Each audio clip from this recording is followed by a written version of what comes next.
Have you ever paused in the midst of a busy day, not because of a task at hand, but because a stray remark, a piece of idle gossip or biting slander has pierced your concentration like a poisoned dart? Have you ever felt that hot flush of anger or the cold grip of anxiety over a story being told about you, a story that you know to be untrue or at best a cruel distortion of the facts? You ask me how to stop caring about the whispers in the hallways and the opinions of the crowd. This is not a trivial question, my friend.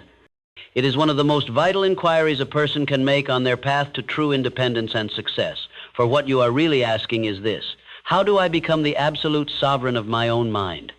The man or woman who allows their peace and purpose to be dictated by the idle talk of others is not a free being. They are a slave. They are a ship without a captain, tossed upon a stormy sea of external opinion, their course altered by every passing wind of rumor and innuendo.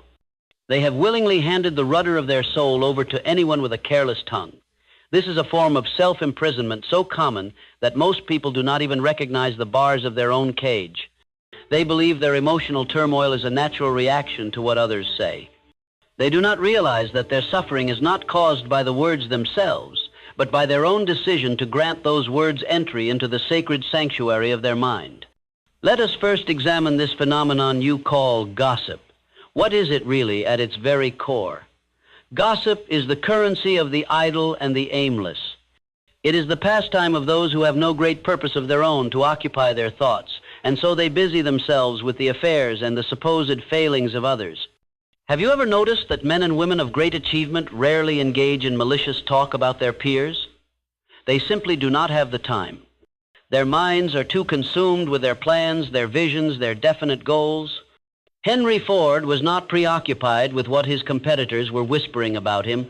He was preoccupied with perfecting the assembly line. The Wright brothers were not distressed by those who called them fools. They were consumed by the challenge of conquering the air. Gossip, then, is a confession.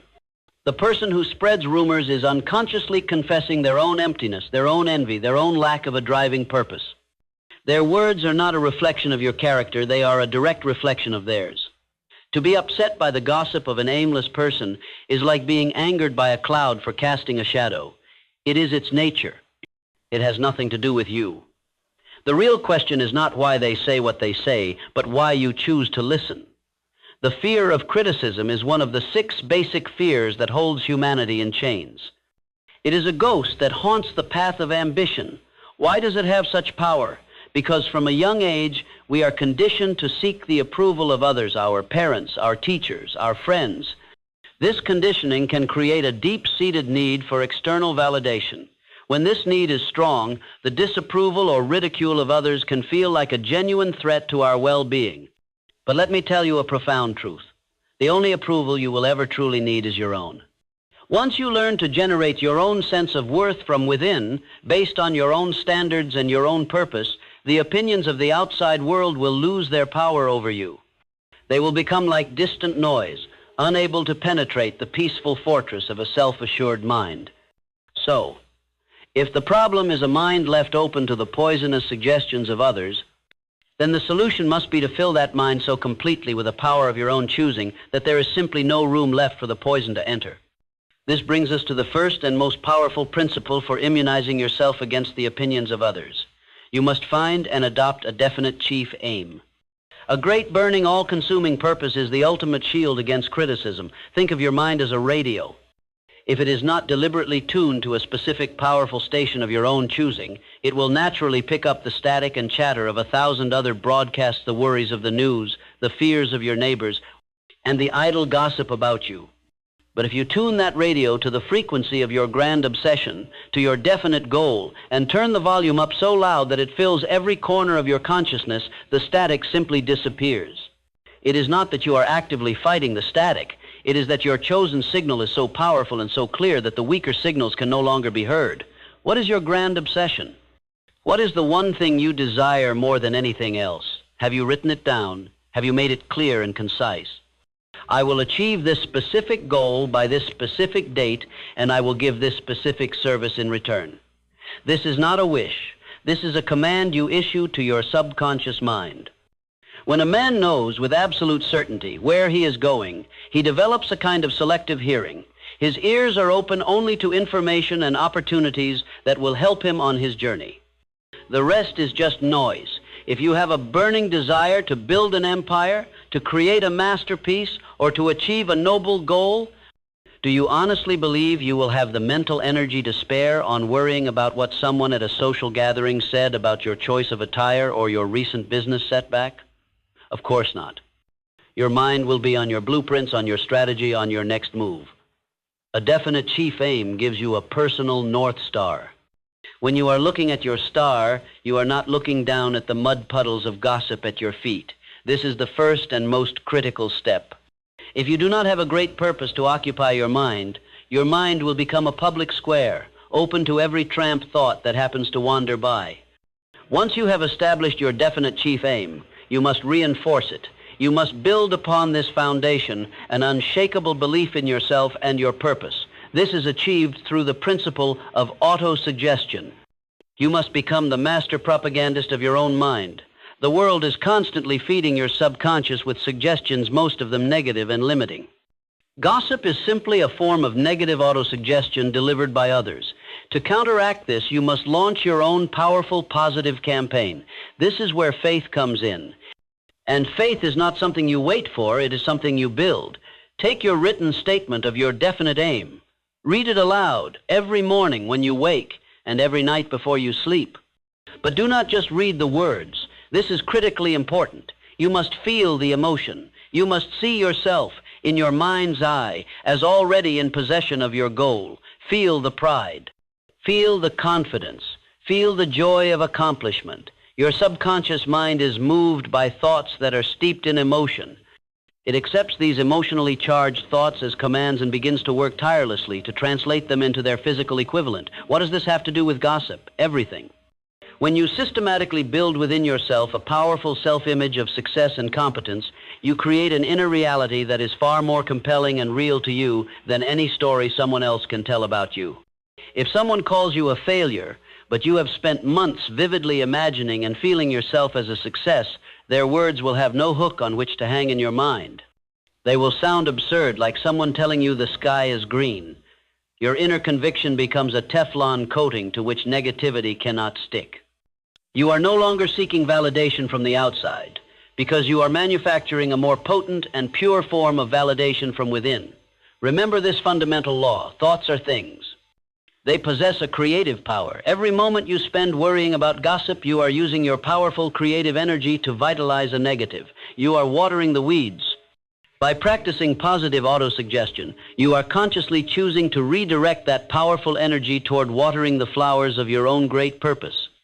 This habit, practiced daily, will build a reservoir of self-confidence so deep that the petty criticisms of others will evaporate before they can even reach the surface. Now, a man cannot build a fortress and live in it alone.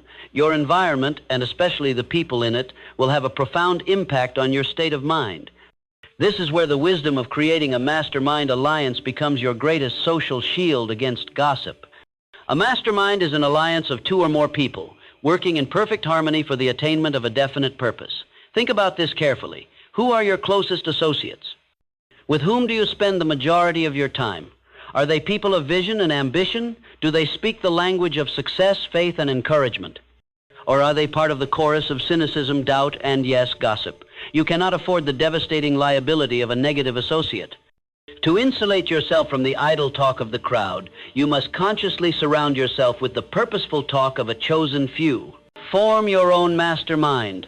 Select individuals who are in harmony with your definite aim, who are positive, and who can contribute knowledge and inspiration. Meet with them regularly. Discuss your plans, your challenges, and your successes. In the creative, harmonious atmosphere of a mastermind group, your own faith is magnified, your purpose is clarified. Your courage is bolstered. The positive, constructive energy of this group will create a powerful force field around you. When you have spent an hour in a meeting with your mastermind, discussing concrete plans and encouraging one another's ambitions, and then you step back out into the world and overhear a petty rumor, the contrast is startling. The rumor seems small, insignificant, and utterly irrelevant to the great work you and your alliance are doing. You have replaced the voices of the cynics with the voices of your allies. You have chosen your own board of directors, your own cabinet of advisors. And if your trusted board of directors believes in you, what does it matter what a disgruntled and uninformed bystander thinks? By consciously choosing your inner circle, you are choosing the dominant mental and emotional vibrations you will be exposed to. If you choose wisely, you will create an environment that naturally starves gossip of the attention it needs to survive. Furthermore, we must perform a radical mental operation on the very concept of criticism itself. Most people view criticism as a purely negative, painful experience to be avoided at all costs. A man of wisdom, however, learns to see it from an entirely different perspective. He learns to see criticism not as a sign of failure, but as an almost certain sign that he is doing something of consequence. Let me state a law of human nature. No one ever kicks a dead dog. No one throws stones at a tree that bears no fruit. No one bothers to tear down a person who is doing nothing and going nowhere. If you are being criticized, if people are talking about you, take it as a backhanded compliment.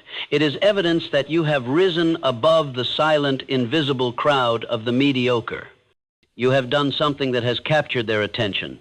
Lightning, they say, strikes the tallest oaks. The petty jealousies and criticisms of small minds are inevitably directed at those who dare to stand tall.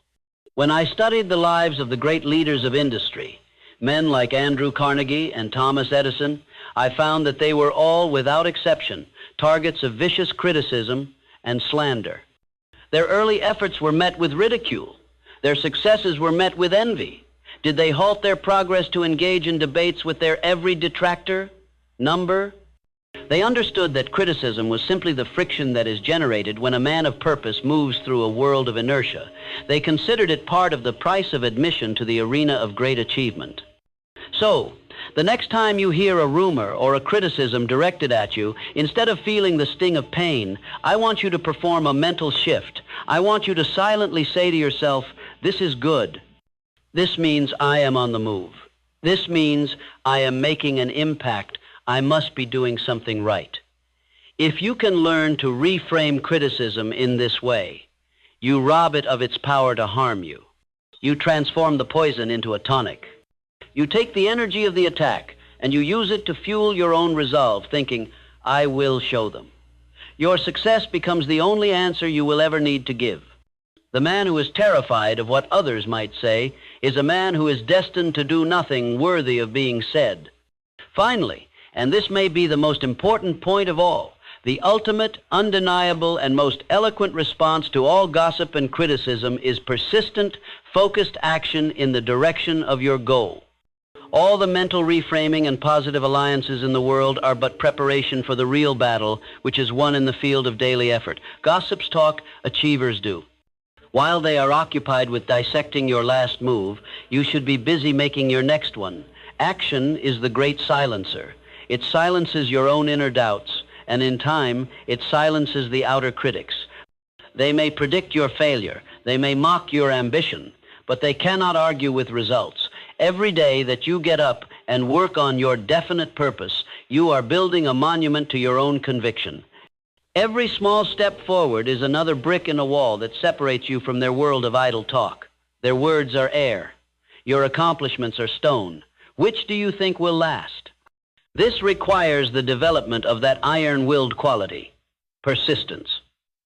Persistence is the ability to continue in the face of all opposition, to get up one more time than you are knocked down. It is faith in action. The world is full of brilliant and talented individuals who quit at the first sign of opposition, often because they could not bear the criticism of their peers. The winner is often not the most talented, but the most persistent.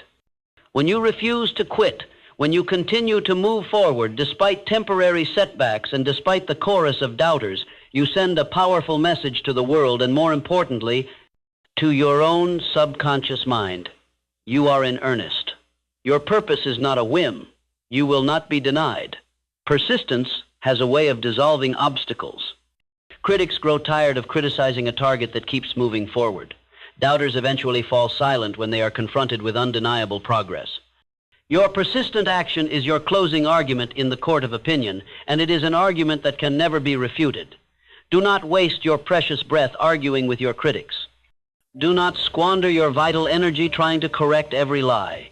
Save your energy and save your breath for the climb. Simply outwork them, outachieve them, outlast them. Let the magnitude of your success be your final statement.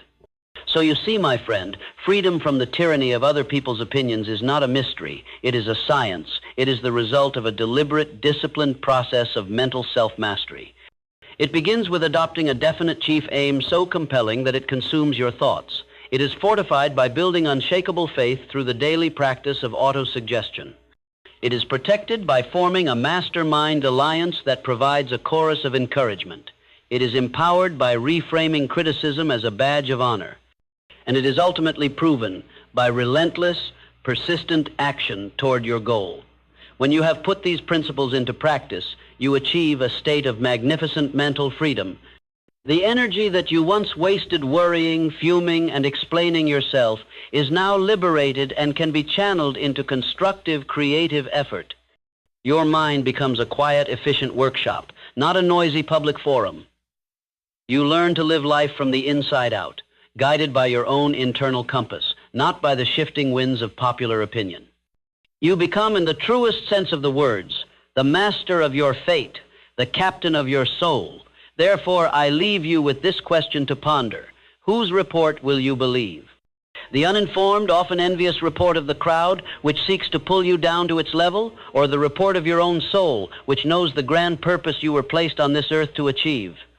The choice is yours, and it is a choice you make with every thought you choose to entertain.